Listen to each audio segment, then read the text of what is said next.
Have you ever sat there and thought, why is it getting so hard just to stand up from this chair? Maybe your legs feel shaky or you hesitate before taking that first step. And deep down, maybe you've wondered, is this just what happens when we get older? Well, what if it isn't? What if that weakness, that loss of balance, isn't actually age itself, but your body quietly telling you something? Almost like a whisper, hey, I'm missing something important here. Hi, my friend. I'm Dr. William Harris. I'm 88 years old now. I've spent over 50 years listening to stories from older adults, people who remind me so much of my own parents and grandparents. And you know what? In all those years, I've seen something over and over. Our legs don't usually give up on us first. It's often what we feed them, or rather, what we don't feed them. Today, I want to share something hopeful. 3 simple nutrients that most people over 60 quietly run low on without ever knowing. And no, you don't need a cabinet full of pills. I'm talking about real food, real habits, little daily things that can help your legs feel steadier and help you feel more like yourself again. And yes, I know, it might sound too simple, but hear me out. Let me tell you about someone named Margaret. She's 76, lovely woman, soft silver hair. She used to walk every morning, tending her garden, talking to neighbors. But last winter, she slipped in her kitchen. Didn't break anything, thankfully. But after that, even walking across her living room scared her. When she first sat across from me, she looked down, fiddling with her sleeve, and in a quiet voice she said, "Doctor, I feel like my legs are just giving up." And I could hear it wasn't just her legs. It was her independence, her freedom, her confidence. But when we talked more, I realized Margaret wasn't really defeated.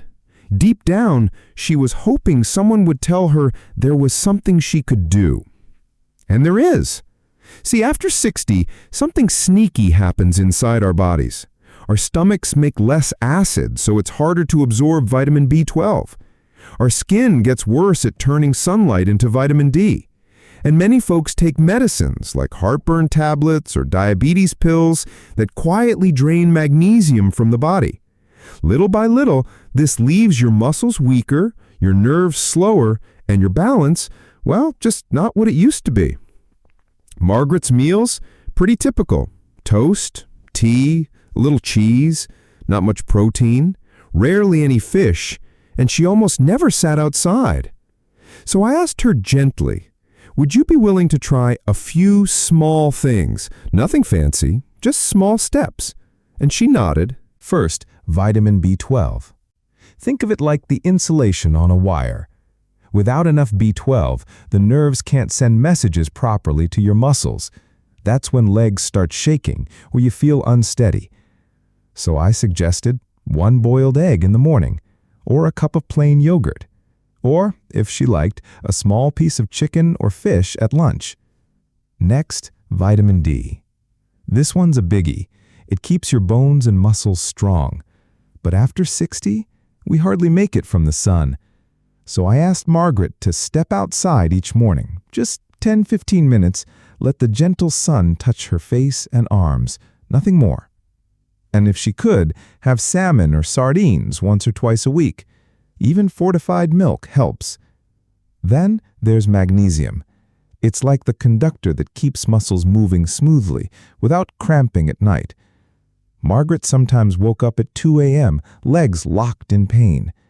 So a small handful of almonds or pumpkin seeds in the afternoon and leafy greens like spinach at dinner. That's it. Nothing impossible, nothing expensive. Weeks passed. At first, nothing. And Margaret was patient but doubtful.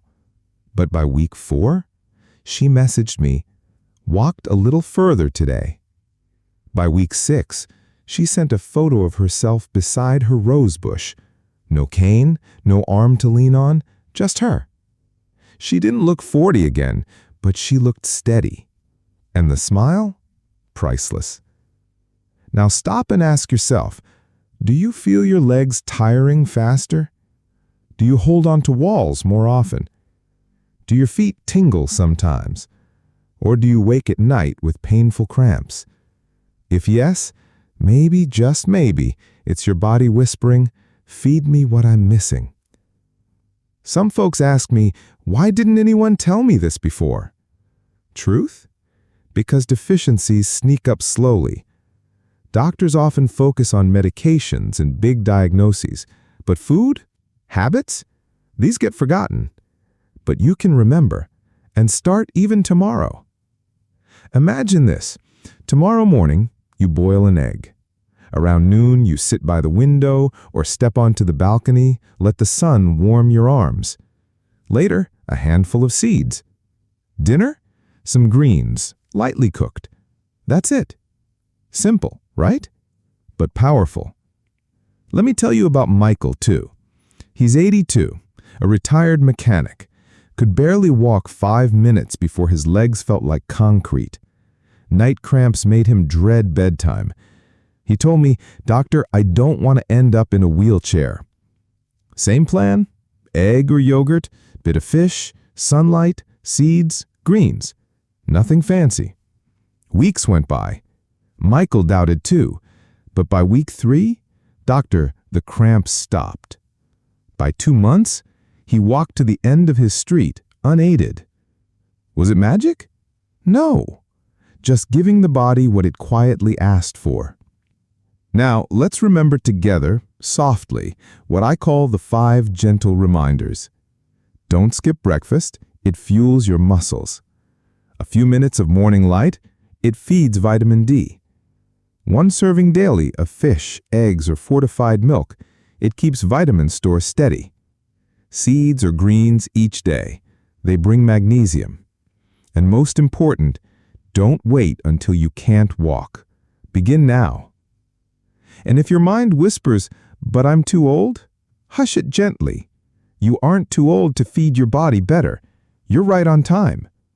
If all this feels hard to remember, hold on to just 2 phrases. I am not helpless, and each day I'll do 1 small thing for my body. Say them in the morning and again at night. It matters. And yes, it's okay to doubt. Margaret doubted. Michael doubted. Even I've doubted myself at times. But small, steady steps beat doubt. Before we say goodbye today, if this talk felt useful, click subscribe. Let's keep walking this journey together. And tell me in the comments, which small step will you try first? Or what symptom bothers you most? I do read them, because nobody should walk this road alone. And if you know someone whose steps feel shaky, share this video. A single idea can change an entire chapter of life. Thank you for spending your time with me. Remember, strength isn't about age. It's about care, patience, and the courage to keep trying. I'm Dr. William Harris, and I wish you steadier steps, gentler mornings, and hope every single day.